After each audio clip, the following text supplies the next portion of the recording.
sambil merekam.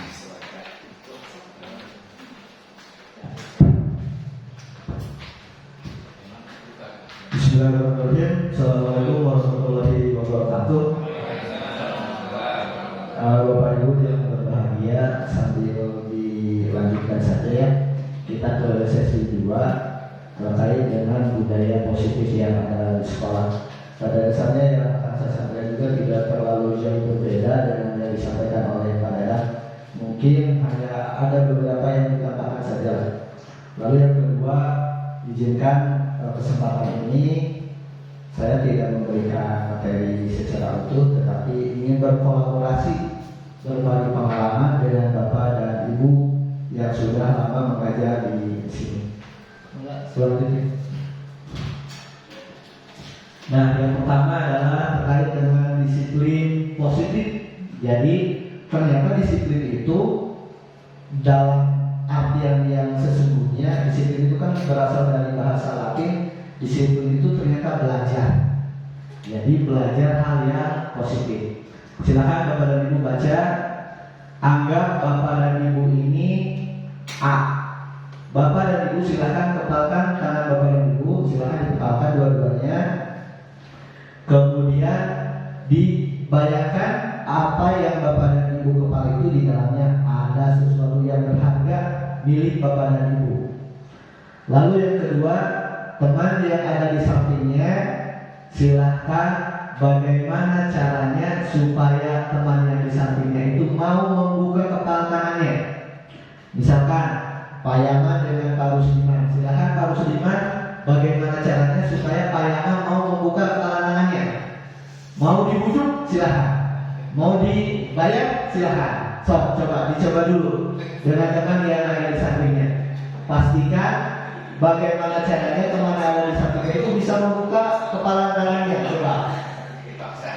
Nah, terserah, silakan saja. Maka silakan dengan teman yang ada di sampingnya, bujuk teman yang ada di sampingnya ini, bujuk supaya mau membuka kepala tangannya. Coba. Ya, coba dibuka. Ya, silakan saja. Itu mau dipaksa, mau bekerja sama. Nah, sudah? Itu anggap saja di tangan kita ini ada sesuatu yang berharga. Silakan Bapak minta ke saya mau buka atau tidak. Gitu. Lanjut. Berdasarkan simulasi itu, pertanyaan pertama, apakah Bapak atau Ibu atau B membuka kepala tangan Bapak atau tidak? Kalau dibuka, kenapa? Silakan, ada yang mau berbicara? Yang dibuka kepala tangannya. Nah, jelaskan kenapa? Dijanjikan kasih uang gue buka. Nah, satu dijanjikan. Silakan, ada lagi? Tidak dibuka Pak, dikarenakan ada sesuatu di dalamnya. Tidak dibuka, yang satu dibuka dijanjikan, yang satu lagi tidak dibuka karena ada sesuatu yang berharga milik kita. Dari itu semua, yang ketiga lihat sesungguhnya siapa yang memegang kendali tangan kita? Siapa? Siapa yang mengapa atau yang memaksa? Yang mengapa? Coba.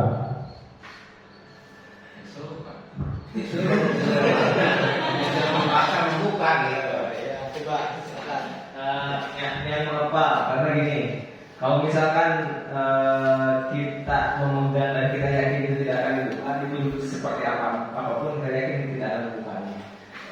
Tapi kalau misalkan dengan senang kita buka, ya kita kontrol sendiri. Bukan itu bujukan dari luar.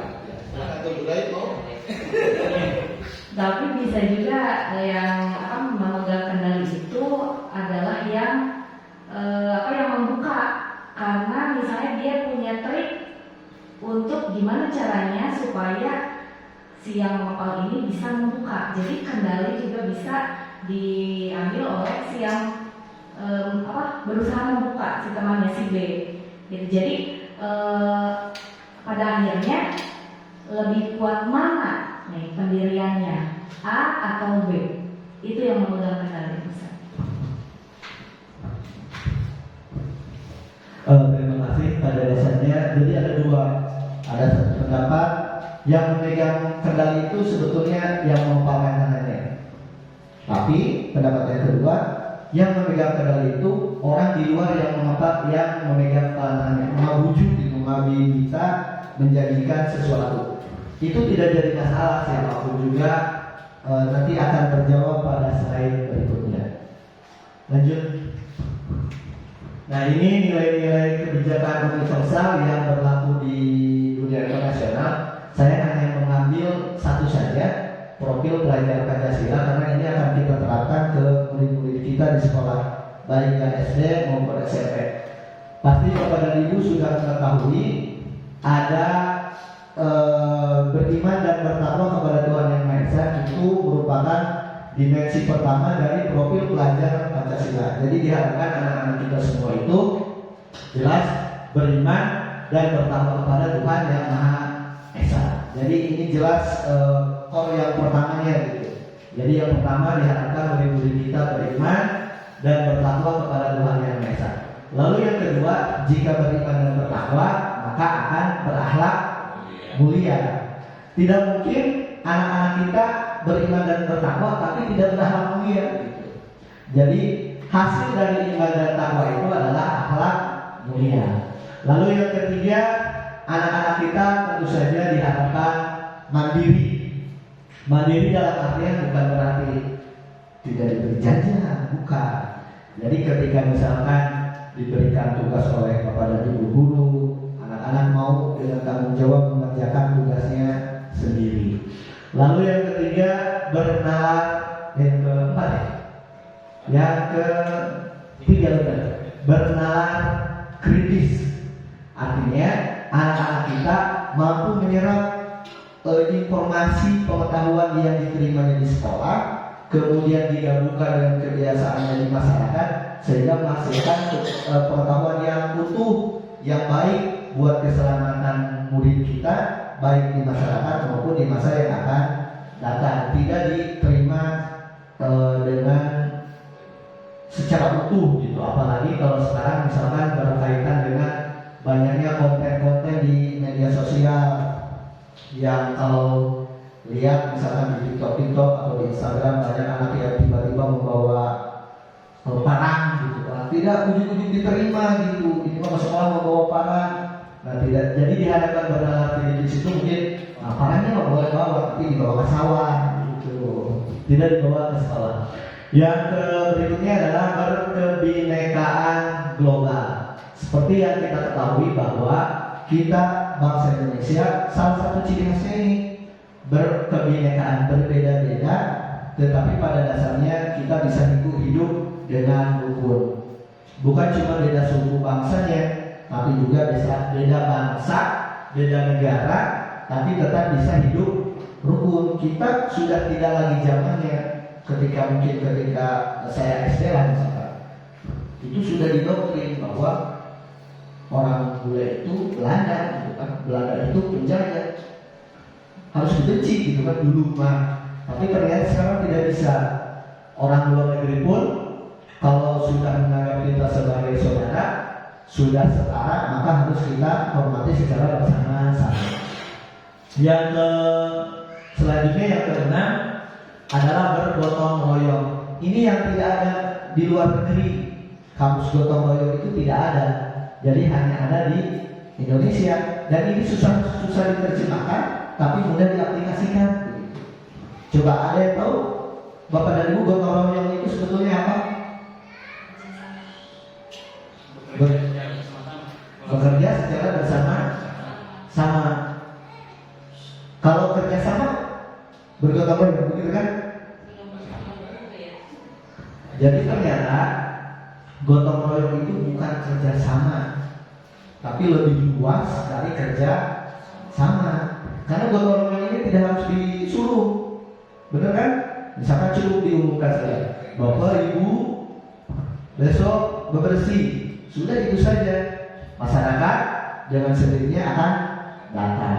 Tapi kalau kerjasama, Bapak Ibu ke hiji besok jam 8 bebersih di masjid misalnya, itu kerjasama. Tapi kalau gotong royong lahir dari kesadaran diri kita masing-masing.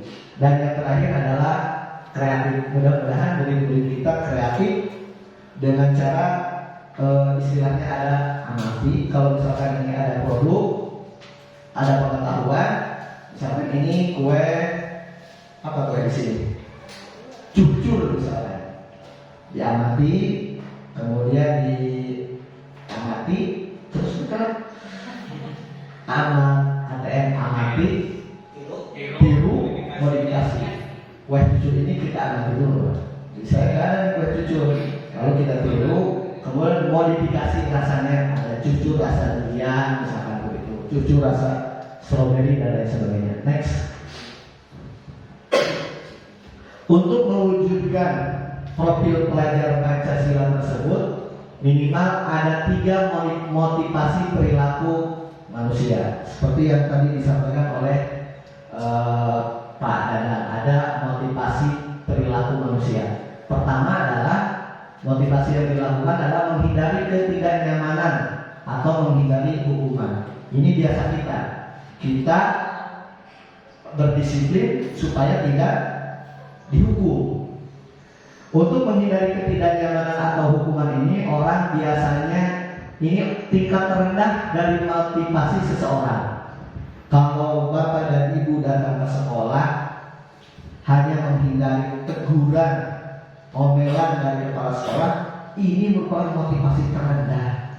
Nah, di dalam diri kita sama kepala sekolah juga. Kalau datang ke sekolah supaya tidak diomeli oleh korbil, itu motivasinya paling rendah. Begitu juga murid-murid kita, kalau datang ke sekolah hanya supaya tidak dihukum oleh Pak Anu, Bu Anu, itu motivasi murid kita yang paling rendah. Tentu saja ini harus kita hindari secara bersama-sama. Terus, nah yang kedua motivasinya adalah mendapatkan imbalan atau penghargaan. Ini ada kan kita juga biasanya rajin SKP-nya baik gitu, rajin, honor gitu. Ada motivasi orang seperti itu untuk mendapatkan imbalan atau penghargaan dari orang lain. Ini tingkat tengah-tengah, sedikit meningkat dari banyak tadi menghindari hukuman, menghindari gitu. Kita datang tepat waktu untuk mendapatkan imbalan atau penghargaan dari orang lain, terutama kalau kita di sekolah, tentu saja penghargaannya dari atasan, dari kepala sekolah, gitu. Kepala sekolah dari atasannya.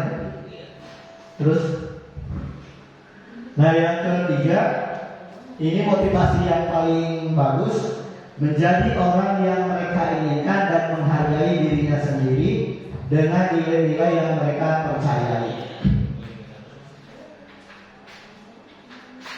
Untuk menjadi orang yang mereka inginkan dan menghargai diri mereka sendiri, orang ini akan memotivasi dan bertanya pada dalam dirinya bahwa mereka melakukan sesuatu karena nilai yang mereka yakini dan mereka hargai, dan mereka melakukannya karena ingin menjadi orang yang melakukan nilai-nilai yang mereka yakini tersebut. Misalkan kita meyakini bahwa datang tepat waktu itu adalah ibadah, misalnya.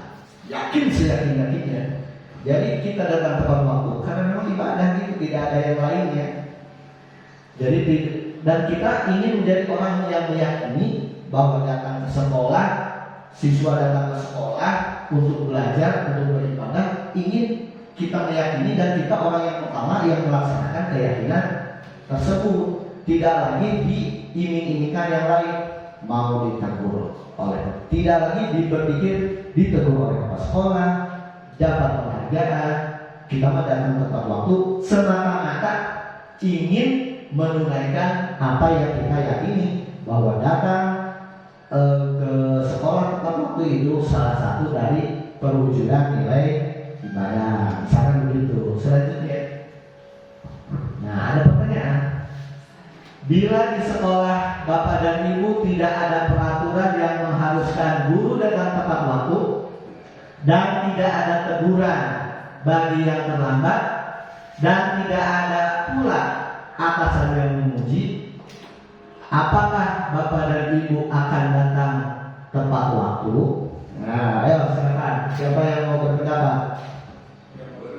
Ini silakan. Coba silakan Pak Dedan. Iya, karena memang sudah terbiasa, pasti tidak ada kendala dan pasti datang tepat waktu. Yang lain, coba. Silakan, Bapak.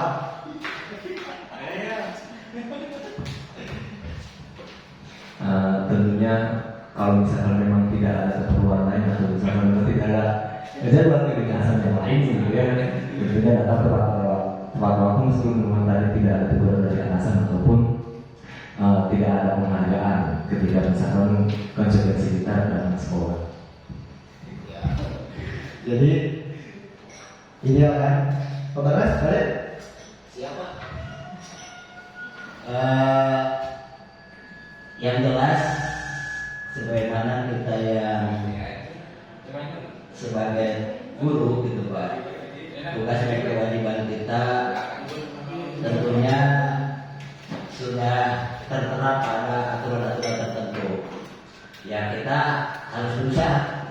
Adapun nanti hasilnya tepat atau tidak tepatnya, kalau sudah kita berusaha berarti kita sudah melepas dari tanggung jawab dan kewajiban kita. Terima kasih.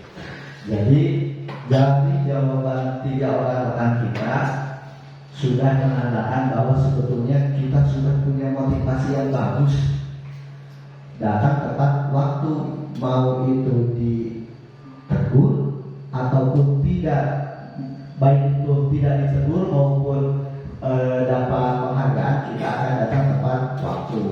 Teorinya kan sudah kita yakini, tinggal kita aplikasikan dalam kehidupan sehari-hari. Lalu dari ketiga motivasi tadi, motivasi menghindari hukuman, kemudian motivasi mendapatkan penghargaan, ataupun motivasi dari apa yang mereka yakini, kira-kira murid-murid kita nih yang mana nih yang paling banyak? Kira-kira ini bukan kita sebagai guru, tapi murid. Kira-kira menurut Bapak dan Ibu motivasinya yang paling banyak yang mana nih? So, silakan. Coba.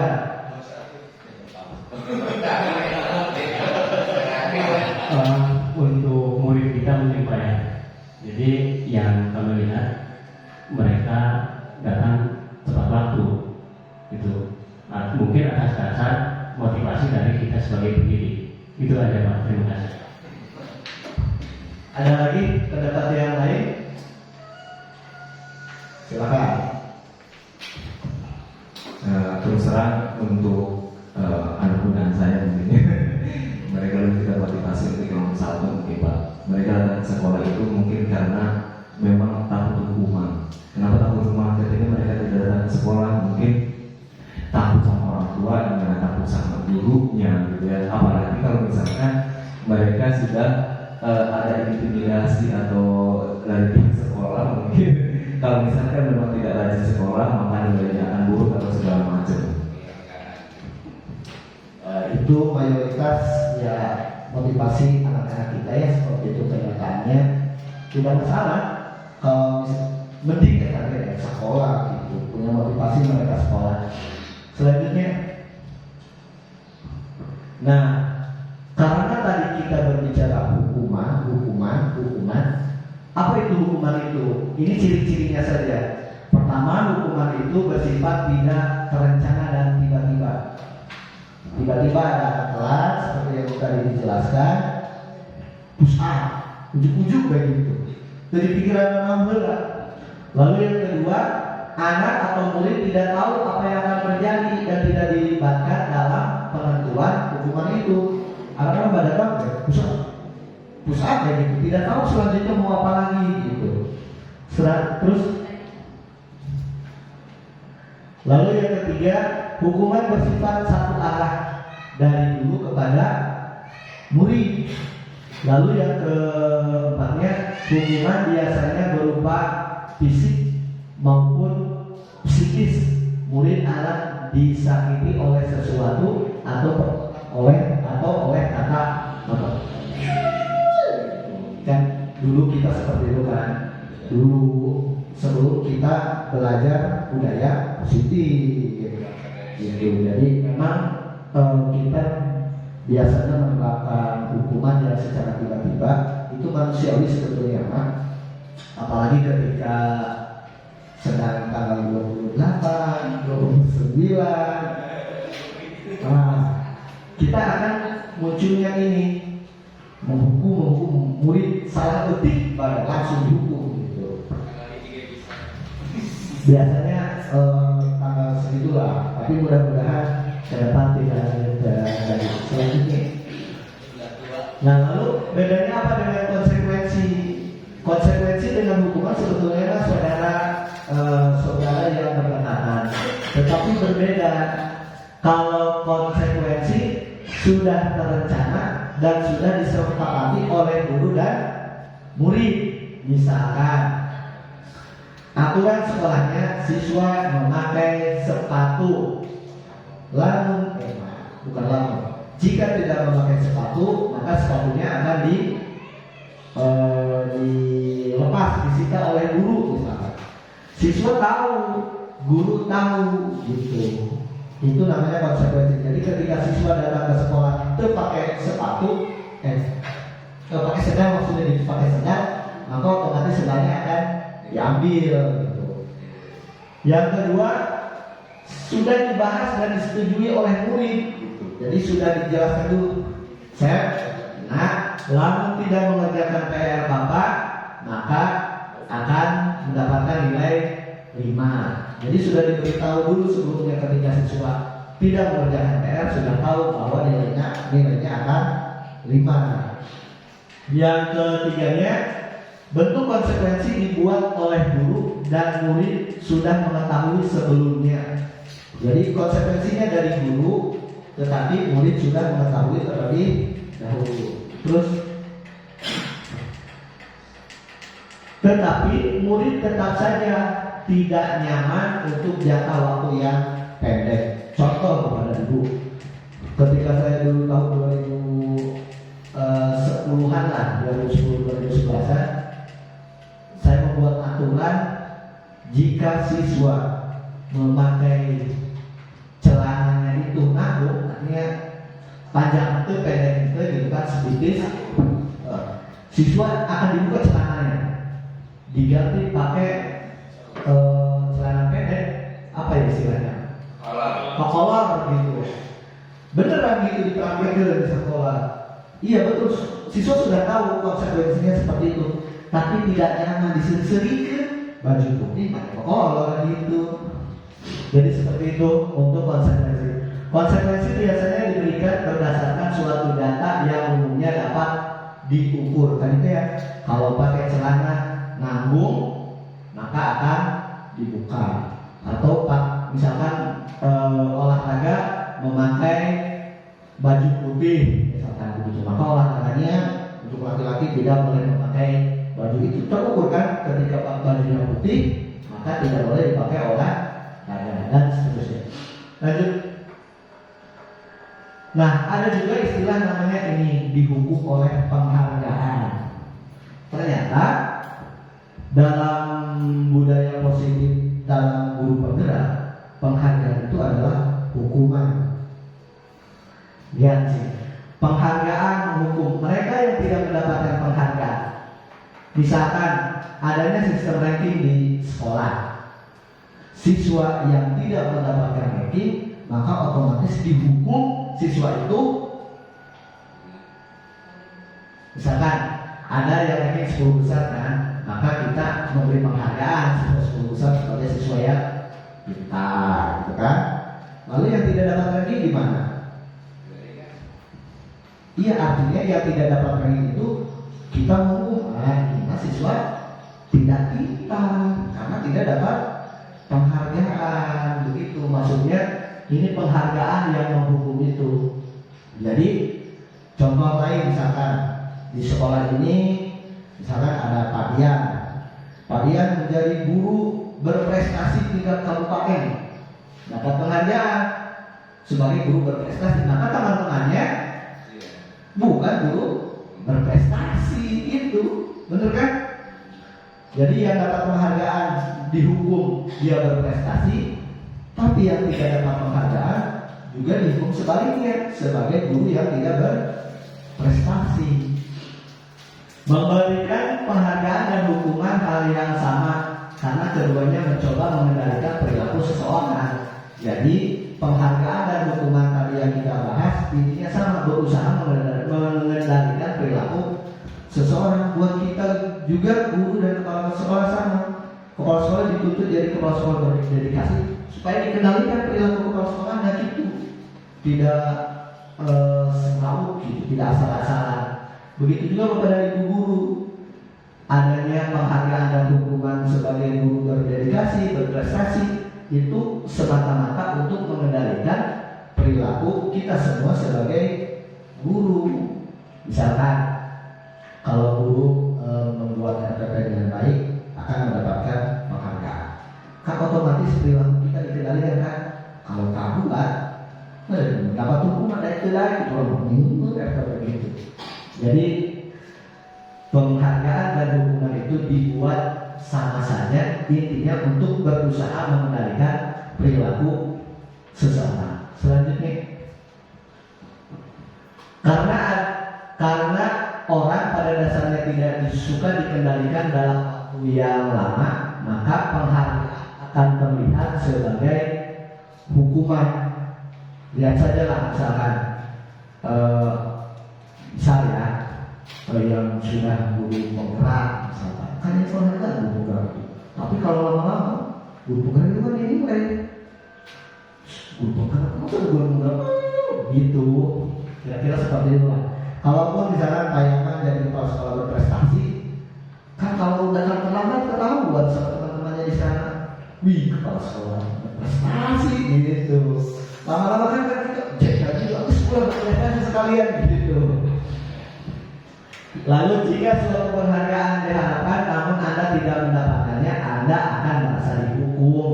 Kita sudah ikut lomba, sudah mempersiapkan sebaik-baiknya, berharap menjadi guru berdedikasi, tiba-tiba tidak dapat. Mungkin saya memang bukan berdedikasi, capek-capek gitu sudah mempersiapkan, sehingga kita merasa dihukum bahwa mungkin kinerja kita belum bagus, kita ini guru yang jelek. Kira-kira begitu. Lanjut. Nah, solusinya untuk menghindari hukuman dan penghargaan dan konsekuensi ini ada namanya restitusi. Artinya, restitusi itu adalah proses menciptakan kondisi bagi murid untuk memperbaiki kesalahan mereka sehingga mereka bisa kembali ke kelompok mereka. Restitusi juga bisa dilakukan kepada guru apabila ada bapak dan ibu guru yang kebetulan saja secara tidak langsung, secara tidak sengaja melakukan kesalahan, misalkan tidak buat RPP, jangan kemudian dihabisi. Tidak buat macam-macam gitu sampai guru itu sakit hati, gitu. Jangan sampai seperti itu. Ada pada minggu yang lalu kepada ibu ada yang bercerita kisah nyata. Ada siswa SMA sederajat dimarahi oleh gurunya, membabi buta gitu dimarahinya. Tidak secara fisik tapi secara kasar, diomongan juga secara kasar. Sampai murid itu bilang begini, Bapak diarahin ke kamu. Terus kamu gede, diarah. Coba bayangkan, budak SMA, makanya kan ketika misalkan 40 tahun, ke 11, tapi kita sebagai guru, maya 20 tahun yang lain kan 70 tahun, itu dengan begitu. Jadi ternyata menghukum dengan cara seperti itu bisa membuat siswa dendam, gitu. Jadi salah satu caranya adalah dengan cara restitusi, memperbaiki kesalahannya tanpa menjatuhkan mental siswa tersebut. Restitusi juga merupakan proses kolaboratif yang mengajarkan murid untuk mencari solusi, untuk memecahkan masalah dan membantu murid berpikir tentang orang seperti apa yang mereka inginkan. Jadi restitusi ini kolaborasi antara guru dan murid, bisa guru dan murid, bisa guru dan murid, maupun bisa guru, murid dan orang tua, yang ujungnya bagaimana caranya agar siswa yang berbuat kesalahan ini tidak mengulangi kesalahannya dan sadar dia salah, sadar juga akan memperbaiki kesalahannya. Itu yang penting di sini, siswa sadar salah, lalu siswa juga sadar akan memperbaiki kesalahannya. Selanjutnya,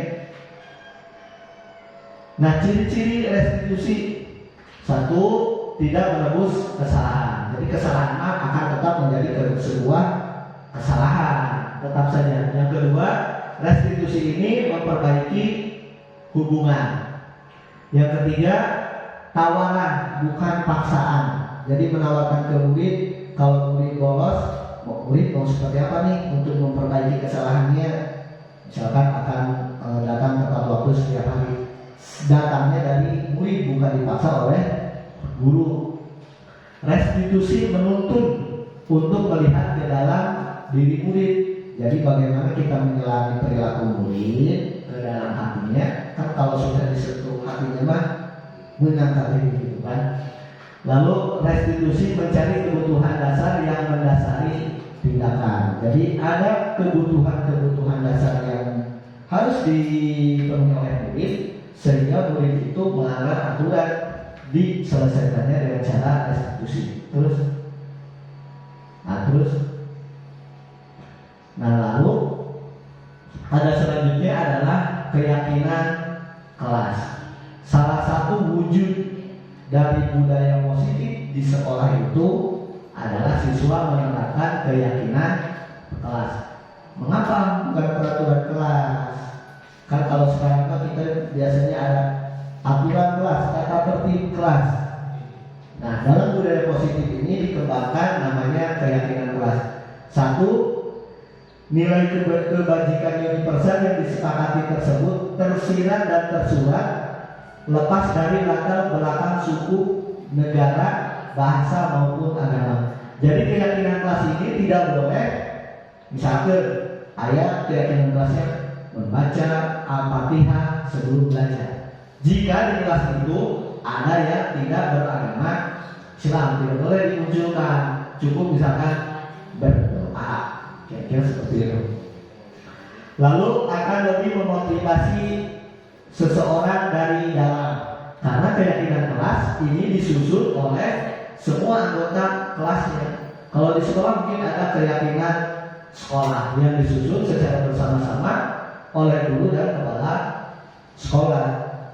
Yang ketiga, lebih tergerak dan bersemangat untuk menjalankan keyakinannya daripada hanya sekedar mengikuti serangkaian peraturan tertulis tanpa makna. Karena tadi itu keyakinan kelas ini berasal dari dalam diri setiap anggota kelas, berasal dari dalam diri setiap anggota sekolah. Maka dengan sendirinya dia termotivasi untuk menjalankan keyakinannya tersebut.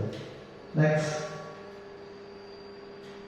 Ini tata cara pembentukan keyakinan kelas, dilanjutkan saja. Terus nanti ini akan di-share ya kepada Ibu. Nah, ini tadi yang disampaikan oleh Pak Dada. Jadi ada 5 kebutuhan dasar yang harus dipenuhi manusia. Jika salah satu 5 ini tidak dipenuhi, maka akan terjadi perilaku menyimpang atau tidak mengikuti keyakinan yang sudah dia yakini secara bersama-sama. Misalkan, 1, kebutuhan akan kesenangan. Murid-murid kita juga dalam belajar butuh kesenangan. Kalau murid-murid kita senangnya bernyanyi, maka kita juga harus mengajar dengan diselingi bernyanyi gitu, meskipun orang pales gitu suaranya gitu, minimal. Kita mah kekeh kan misalkan sebagai guru nulis dari mulai sampai selesai. Ketika murid tidak senang, maka biasanya murid akan di belakang celutuk, abuai misalkan, ngantuk, tidur, bercanda karena tidak senang tadi. Tapi ketika misalkan kebutuhan siswanya senang bernyanyi, kita mengajarnya, baik anak-anak, ayo kita bernyanyi dulu, bakal senang gitu. Lalu sedikit nyanyi lagi. Bahkan lebih hebat lagi kalau misalkan materinya itu dibuat lagu. Kan ada kan ya?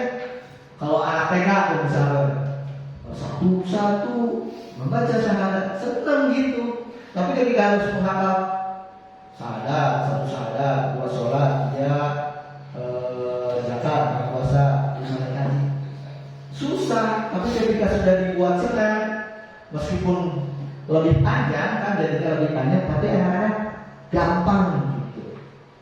Yang selanjutnya kebebasan. Anak juga seharusnya diberikan kebebasan dalam memilih cara belajar siswanya. Tujuan pembelajarannya guru yang menentukan, tapi cara belajarnya siswa yang ikut menentukan. Jadi diberikan kebebasan. Kan ada yang suka belajarnya dengan cara mendengarkan ceramah, ada yang visual saja, ada yang melihat grafik, ada yang harus sendiri, ada yang harus rame-rame gitu. Maka nanti salah satu untuk memenuhi kebebasan dalam belajar itu muncullah pembelajaran berdifferensiasi. Terus ini penguasaan, terus kasih sayang tadi sudah, lanjut bertahan hidup. Keempatnya itu dilakukan agar kita manusia bertahan hidup. Jadi pemenuhan yang terakhir ini yang penting adalah bertahan hidup. Buat apa bahagia tapi tidak bertahan hidup, maka jadi mending bertahan hidup dan bahagia. Terus, nah 5 posisi kontrol guru. Terus lanjut. Sudah kan tadi menghukum, lalu setelah menghukum pembuat rasa bersalah, terus sebagai teman, kemudian sebagai pemantau, terakhir sebagai manajer. Terus lanjut. Nah, ini pertanyaannya, mari kita diskusikan. Dari 5 posisi kontrol tadi, sebagai pembuat rasa bersalah, sebagai teman, sebagai pemantau, sebagai penghukum, dan sebagai manajer, selama ini di posisi kontrol dominan yang mana, Bapak dan Ibu? Ayo, siapa yang mau berpendapat? Dari 5 posisi kontrol itu dominannya yang mana?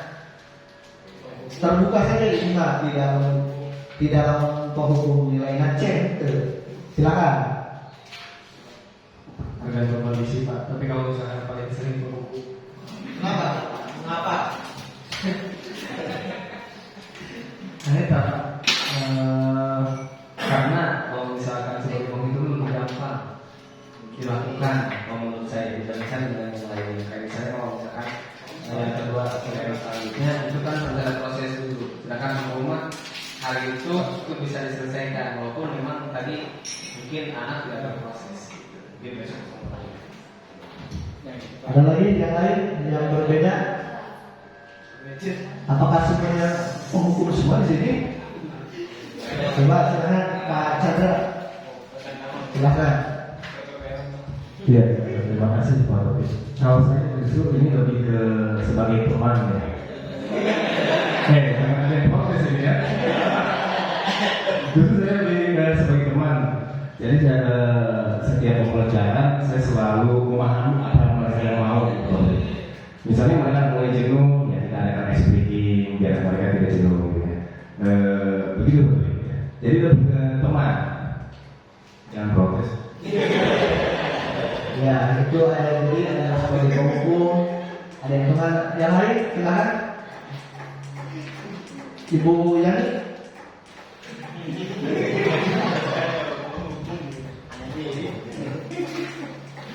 Mungkin kalau saya lebih sering sebagai manajer ya.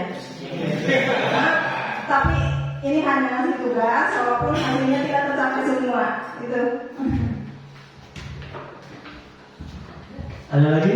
Ada yang sebagai pembuat rasa bersalah? Siapa?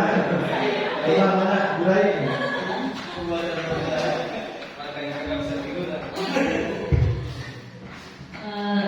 Ya, sebenarnya semuanya pernah saya lakukan gitu ya. Tapi paling sering memang ketika murid itu melakukan pelanggaran, saya itu ingin mereka itu merasa bersalah dulu gitu. Jadi saya tuh biasanya menyentuh hati mereka gimana nih supaya ya akhirnya mereka menyadari gitu. Bahkan sudah terkenal ya. Tapi gimana ya Pak? Kadang mereka itu walaupun misalnya saya tidak ingin menghukum, seperti misalnya mereka itu mengeluarkan baju ya paling sering gitu ya. Nah, mereka sampai saya pernah membuat kesepakatan dengan mereka apa gitu ya. Mau awalnya saya tanya kenapa dikeluarkan. Terus kan tahu nggak kata tertibnya harus dimasukkan. Terus kenapa sampai dikeluarkan? Terus mereka jawab biar keren Bu, karena kalau dimasukkan curun. Nah pokoknya macam-macam lah ya.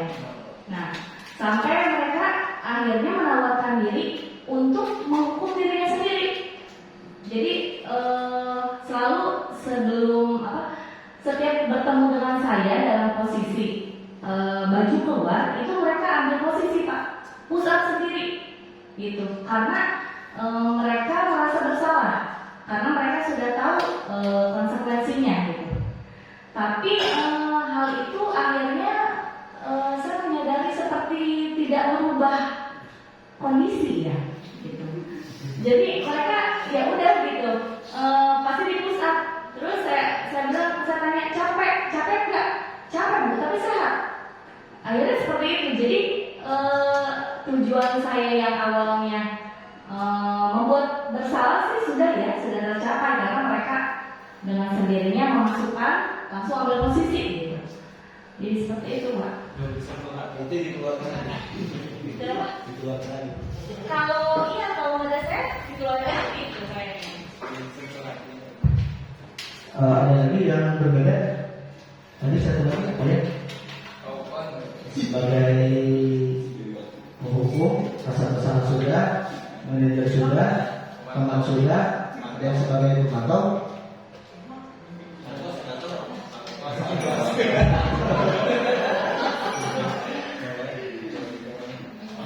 Tidak masalah kepada ibu mau pada posisi yang mana, karena bagaimanapun juga kita akan selalu menyesuaikan dengan kebutuhan kita berhadapan dengan murid. Memang betul idealnya kan posisi yang terakhir yang sebagai manajer. Tapi jika kita melihat karakteristik murid-murid kita tidak memungkinkan posisi kontrol kita sebagai manajer, aku buat apa gitu dipaksakan saya menjadi manajer, tapi murid-muridnya tidak bisa mengikuti keinginan kita sebagai manajer, terpaham gitu. Seperti tadi yang disampaikan Pak Dian, kalau masih cocok sebagai penghukum ya mau bagaimana lagi, kenyataannya seperti itu kan. Yang penting kan tidak menghukum dalam artian tidak berlebihan secara fisik gitu. Jadi Bapak dan Ibu, hasil pada pertemuan yang lalu juga pernah disampaikan oleh dari unit PAD, unit perlindungan anak dari kepolisian, yang intinya mah kalau menghukum itu satu tidak fisik dan yang kedua tidak berlebihan. Yang ketiga orang tuanya menerima Jadi kalau misalkan secara fisik anak-anak disuruh pusat 100 kali ini sama, ternyata berlebihan gitu. Jangan sampai misalkan untuk mendidik itu anak-anak kemudian disuruh pusat 100 kali sampai bisa pulang orang tua terima kepanjang. Jadi silakan saja. Kalaupun kita sudah tidak sanggup lagi ya, daripada kita menghukum kemudian menimbulkan masalah, kita mending pulangkan saja. Gitu. Kalau misalkan ada anak-anak yang sudah badannya overdosis, itu sudah keterlaluan, kita sudah membalikan jengkel gitu kan, mending ya udah silakan pulang saja gitu. Hari ini kok tapi kita dibagi menghindari emosi, ini isu apa? Sama ada isu mati jiwa. Ini tuh apa mana gitu. Apa iya begitu. Selanjutnya masih ada nggak? Ini segitiga institusi ini jalan untuk menyelesaikan masalah siswa-siswa yang mudah-mudahan ini solusi yang bisa diterapkan di sekolah kita bersama menyelesaikan siswa-siswa yang bermasalah. Satu, menstabilkan identitas murid.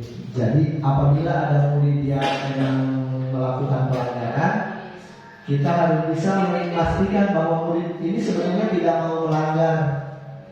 Jadi kita ajak dialog, memastikan bahwa murid ini apakah memang identitasnya pelanggar. Misalkan ini mas spesialis Senin, melanggar Selasa, melanggar Rabu, terus maka kan identitasnya pelanggar. Tapi ketika orang itu baik, misalkan baik sadari, tiba-tiba membuat kesalahan, membuat cara dalam terlambat, kita pastikan bahwa murid ini memang bukan orang yang suka terlambat, dan murid meyakini bahwa dia itu tidak suka terlambat. Jadi pertama, menstabilkan identitas murid. Nah, bahasa Inggrisnya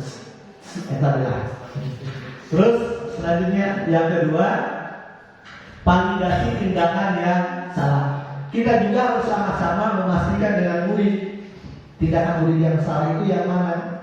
Terlambat datang ke sekolah, jangan cek urang eta salahna, cek muridna bukan terlambat datang ke sekolah, nggak terlambat misalkan kesalahannya memakai sepatu gitu nyambung. Kita maksudnya ingin menyelesaikan siswa terlambatnya, tapi siswa misalkan karena tidak memakai sepatu gitu. Jadi harus sama-sama dipastikan siswa dan guru memvalidasi tindakan yang salah. Jangan cek kurang masalah, cek siswa mah ente, atau cek siswa masalah, cek kurang mah ente gitu.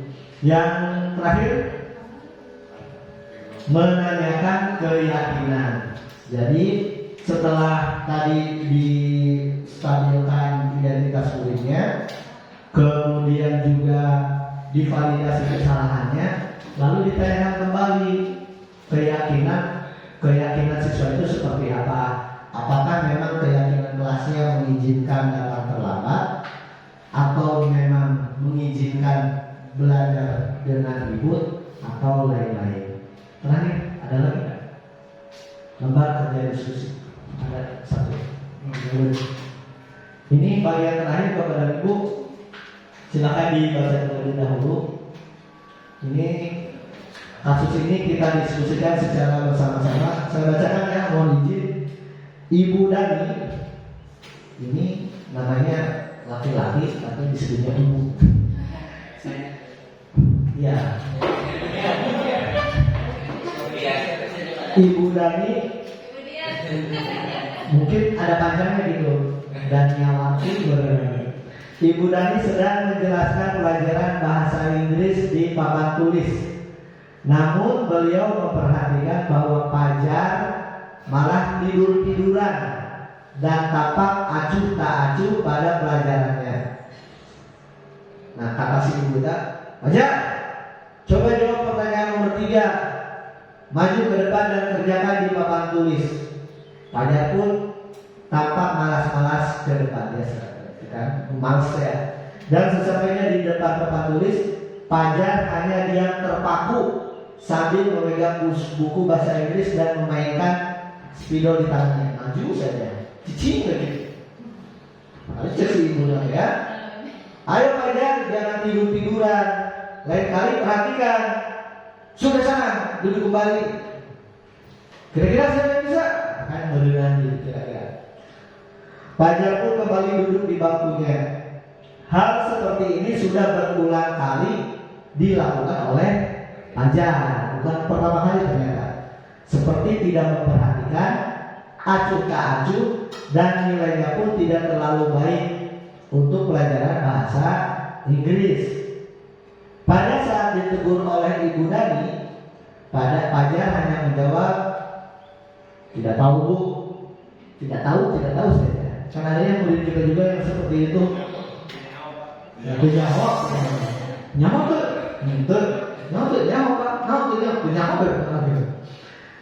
Ibu Dani pun menjawab diri, gimana kamu Fajar, kamu tidak kasihan sama ibu. Ibu sudah capek-capek mengajarkan kamu. Tidak kasihan sama ibu. Fajar hanya diam membisu. Ke bawahnya ada pertanyaan ya, ke bawahnya. Nah, satu kita jawab satu-satu saja.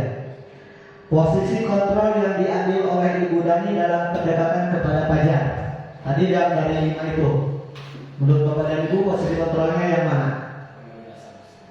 Silakan, ada yang mau berkolaborasi? Silakan, sok. Mungkin karena pada bosan dengan materi yang disampaikan, mungkin Ibu Dani juga harus mengubah metode. Jadi mungkin yang lebih bersahabat lagi dengan Fajar gitu, sehingga Fajar bisa memperhatikan materi yang disampaikan oleh Ibu Dani. Itu aja, Pak. Terima kasih. Terima kasih. Yang lain ada yang berbeda posisi kontrol yang diambil oleh Ibu Dani dalam pendekatannya kepada Fajar. Boleh Pak? Tadi dari yang 5 itu. Kalau menurut saya ambil dari pengontrol, Pak.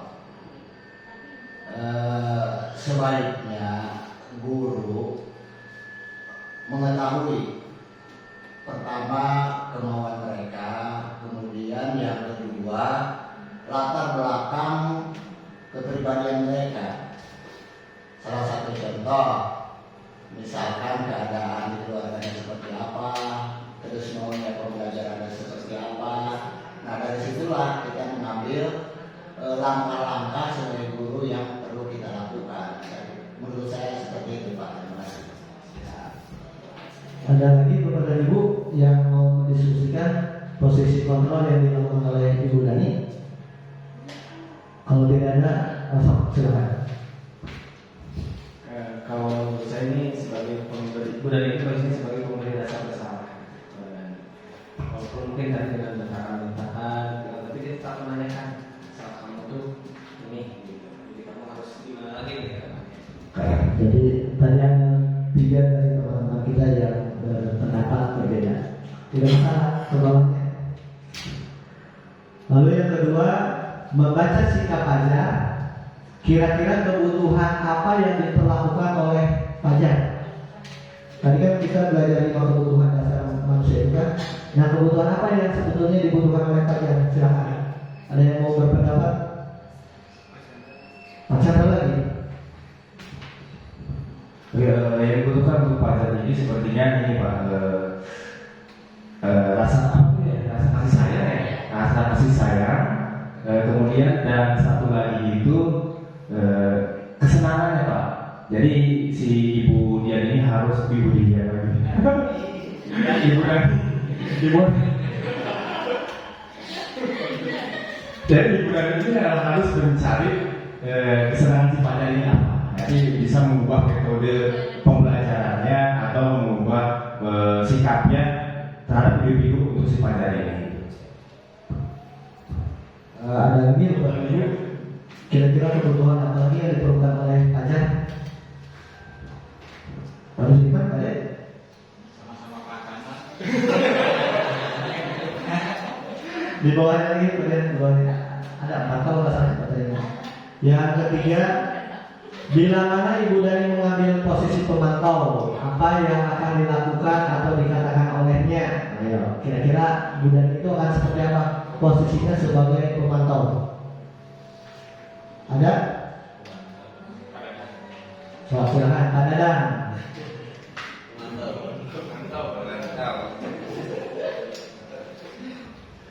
Ya, jika Bu Dani ya sebagai pemantau, apa ya? Coba lihat kasusnya tadi.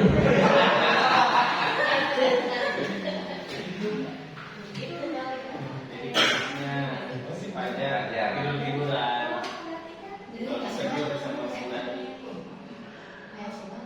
Ya, dia yang mengurus pelajar kemudian mengingatkan pelajar untuk kembali mengikuti pelajaran dengan baik gitu. Jadi tidak ada proses terkesan hukuman.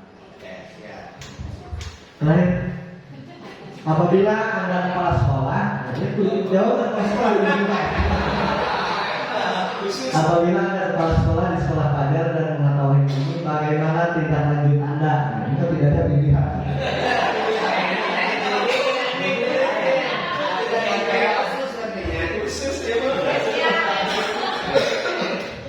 Jadi dengan pertanyaan yang timbul tadi di atas, kasus antara Bu Dani dengan Ibu Bajang, ya, ya, permasalahan yang dilakukan oleh Bajang, yang menurut saya itu sebagai yang tadi telah di materi tadi, ya bersikap dengan ternyata secara bersama-sama. Dewan Guru dengan minta pertimbangan kepada kepala sekolah dengan sebagaimana cara pun supaya pajak itu tidak mengulangi yang sudah dilakukan. Seperti itu, Pak. Terima kasih. Tolong Pak Kepala, itu jawaban terakhir. Tidak ada lagi ya? Udah Pak. Oh, udah. Kasus yang pertama nggak usah. Kesulitan lagi, ada lagi nggak? Habiskan ya. Nah, demikian Bapak dan Ibu yang dapat saya sampaikan terkait dengan budaya yang positif, dimulai dari penghukum, kemudian konsekuensi, kemudian penghargaan, kemudian kebutuhan murid, posisi kontrol kita sebagai guru, yang pada ujungnya bagaimana budaya positif itu dapat kita terapkan di sekolah kita sehingga murid-murid kita dapat kita maksimalkan potensinya agar dapat hidup dengan baik, selamat sekarang maupun di masa yang akan datang. Terima kasih Bapak dan Ibu, kurang lebihnya kami mohon maaf, saya mohon maaf. Billahi taufiq wal hidayah. Wassalamualaikum warahmatullahi wabarakatuh.